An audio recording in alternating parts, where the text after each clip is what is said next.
Ya, terus udah gue katakan dari awal, gue whistleblowing itu bukan kayak lu yang mau mencoba menggait semua pihak Indonesia, semua publik untuk membuat dan menjadikan seolah lu benar. Enggak. Gue whistleblowing ya whistleblowing aja.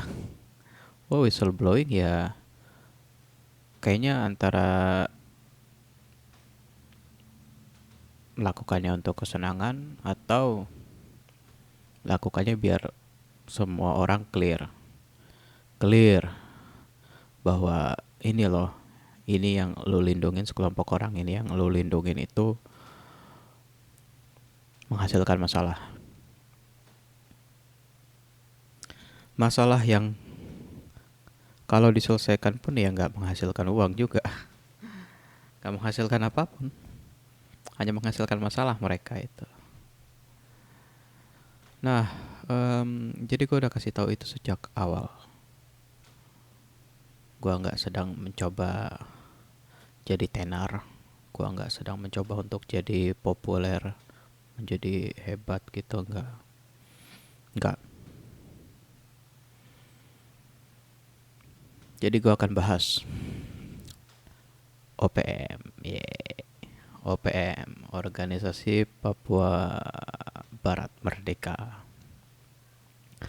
Apalagi ini kerjanya sekelompok orang ini, sekelompok rahasia ini. Mereka ngebuat OPM. Ada gini ya, saya kasih tahu mentahnya aja. eh Tentu saja dengan adanya OPM itu akan mengganggu kinerja dari Freeport, mengganggu harga emas, ya. Dan tentu saja kalau dilihat mereka sedang ya sekelompok orang ini bisa aja berkaca dari 2 kali sebelumnya, ya, 2014 2018. Ini adalah percobaan lain dari sekelompok rahasia ini,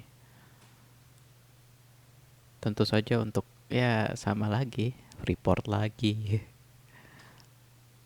ya, dan melanggar deal perjanjian ya soal Freeport Papua Barat.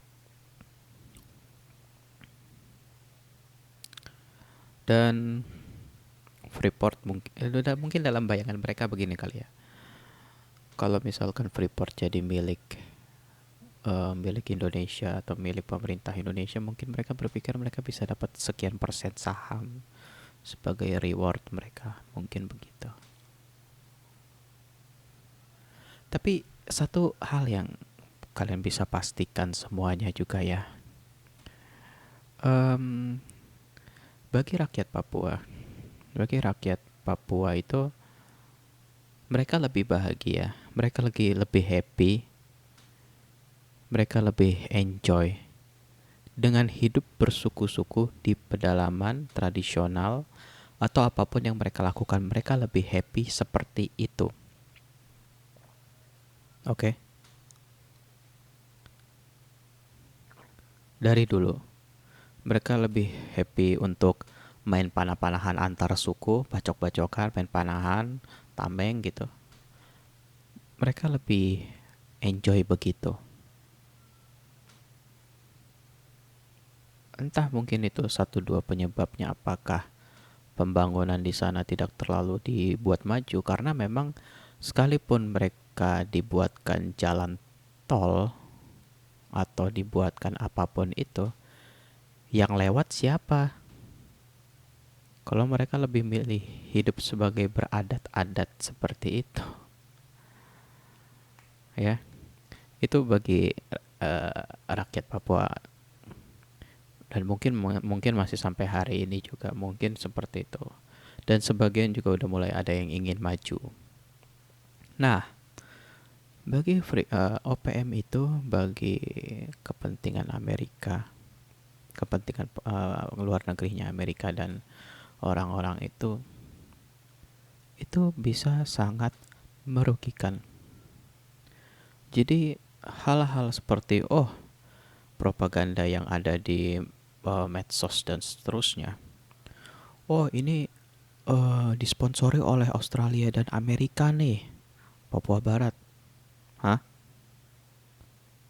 Secara teknis, ya, secara hitung-hitungan, ya, secara kalkulasinya uang dan seterusnya, dan sumber daya manusia yang dikeluarkan dan selanjutnya, saya harus ituin sih, ya, saya harus gambarin sih kalau mau menjelasin ini secara itunya semua, secara semua teknis ekonomi korporasinya. Dengan adanya OPM, separatis bersenjata ini, tentu saja akan lebih merugikan perusahaan Freeport itu. Iya dong, benar nggak? Itu sebabnya selama ini di sana adem ayem aja. Selama ini, baru sampai di 2020 ini itu muncul, benar-benar muncul. Selama ini adem ayem aja. Dan memang dibuat untuk adem ayem aja. Ya,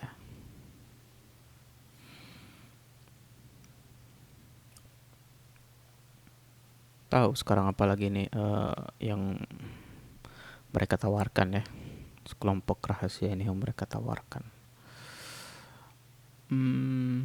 Pemanfaatan apa? Pemanfaatan Papua 100%. Apa? Kayak apa? Separatis bersenjata? Hmm? Yakin dengan Freeport. Jadi saya akan bilang yakin dengan Freeport. Kejadian Freeport 2014-2018, ya, dia sudah 2 kali, mereka sudah 2 kali ya. Dan apakah pertanyaannya, apakah pihak US Amerika itu mau percaya gitu aja setelah ditipu berkali-kali? 2 kali soal Freeport, berkali-kali soal hal lainnya. Itu sih terserah saya, itu yang nggak saya tahu. Itu terserah mungkin yang ngambil keputusan entah pemerintah pusatnya mereka, White House atau Pentagon, saya nggak tahu teknisnya bagaimana mereka. Itu internal mereka. Tapi yang satu hal yang tahu jelas, kita semua tahu jelas, bahwa hal-hal macam separatis begini itu ada kesengajaan.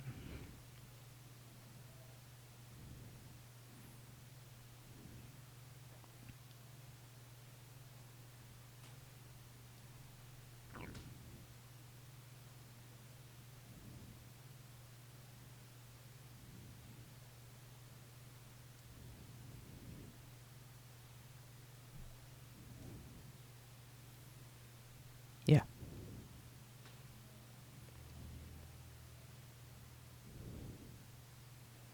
terus kalau ditanya, ya, mungkin bayangan mereka, pikiran mereka, kalau ditanya balik lagi, apa gunanya? Apa gunanya kalau misalkan mereka buat negara sendiri? Jadi yang jelas, hal-hal orang yang separatis ini cuma boneka. Emang apa gunanya gunung emas itu bagi orang yang lebih happy, bahagia, hidup lari kejar-kejaran sama babi hutan? Iya kan? Iya dong.